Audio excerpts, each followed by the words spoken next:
حضرت واصف علی واصف رحمۃ اللہ کا بڑا پیارا جملہ ہے کہ پریشانی حالات کی وجہ سے نہیں خیالات کی وجہ سے ہوتی ہے. ہماری پریشانیاں ہماری غلط فہمیاں ہوتی ہیں. ہم نے غلط پیمانے بنا لیے خوش نصیبی بد نصیبی کامیابی اور ناکامی کے. قرآن پاک میں اللہ تعالیٰ ارشاد فرماتا ہے کہ میں جب ہم ایمان لے آئے, جب ہم نے کلمہ پڑھ لیا تو اب اللہ نے کہہ دیا ہے کہ میں آزماؤں گا بھوک سے اور خوف سے. خطرناک بھوک کون سی ہے کہ خواہش بھی اور پوری بھی نہ ہو رہی ہو. خوف کیا ہے کہ جو حاصل شدہ چیزیں ہیں وہ چھن نہ جائے. آج آپ دیکھ لیں کہ آرزویں بڑھتی جا رہی ہیں, کمپیریزن بہت زیادہ ہو گیا.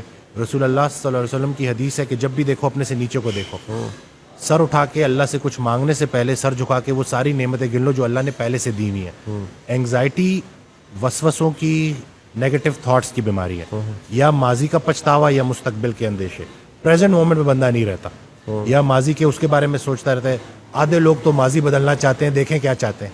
وہ وقت جو ویسے ہی گزر گیا اس کو اپنے دماغ میں پھر سے لا کے, اللہ تو کسی کو اس کی برداشت سے زیادہ نہیں آزماتا, ہم خود کو آزما رہے ہوتے ہیں. خطرہ باہر سے نہیں ہے, کیونکہ انگزائٹی میں نا ایک فیئر بھی ڈیولپ ہو جاتا ہے, خطرے کا احساس ہوتا ہے. خطرہ باہر سے نہیں ہے, خطرہ اندر سے ہے. شیطان ہماری رگوں میں خون کی طرح دوڑتا ہے اور وہ دو ہی کام کرتا ہے, یا مغرور کر دیتا ہے یا مایوس کر دیتا ہے. جب آپ کے حالات اچھے ہوں گے تو مغرور کر دیتا ہے, یہ اس کا طریقہ واردات ہے. یا اگر کہیں ذرا سختی آئے گی تو وہ آپ کو مایوس کر دے گا. اور اللہ نے تو سیدھا سیدھا کہہ دیا کہ میری رحمت سے مایوس نہ ہونا, میری رحمت میرے غضب پر حاوی ہے. اپنے حال کو نہیں دیکھنا ہوتا, اپنے خیال کو دیکھنا ہوتا ہے. اس دن میں حضرت واصف علی واصف رحمۃ اللہ کی ایک آڈیو سن رہا, اس میں ارشاد فرماتے ہیں کہ پیغمبر کی ابتلا تقرب کی انتہا ہوتی ہے.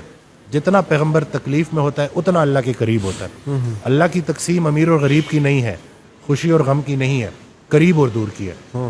وہ ایک اور جگہ ارشاد فرماتے ہیں کہ اللہ کے راستے کی سب سے راز کی بات ہے کہ مشکل میں بھی آسان رہتا ہے. ایک شخص نے کہا کہ بڑی اللہ کی مہربانی ہو گئی اور کھانے پک گئے گھر میں اور 3 دن سے کھانے کی فراوانی ہے. دوسرا بندہ کہتا ہے جی میرے ساتھ بھی 3 دن سے بڑی مہربانی ہے. کہتے کیا؟ کہتے 3 دن سے فاقہ ہے. تو انہوں نے پوچھا گزارا کیسے کیا؟ کہتے وہ آپ میرے ساتھ ہیں. یعنی کہ خیال ہے نا کہ جب آپ کو رجوع اللہ ہو جائے, دیکھیں چھوٹے ڈر کو بڑا ڈر ختم کرتا ہے. ہم دنیا کو لے کے الجھ گئے ہیں. رسول اللہ صلی اللہ علیہ وسلم کی حدیث ہے کہ یہ دنیا جو ہے نا کافر کے لیے جنت ہے اور مومن کے لیے قید خانہ ہے.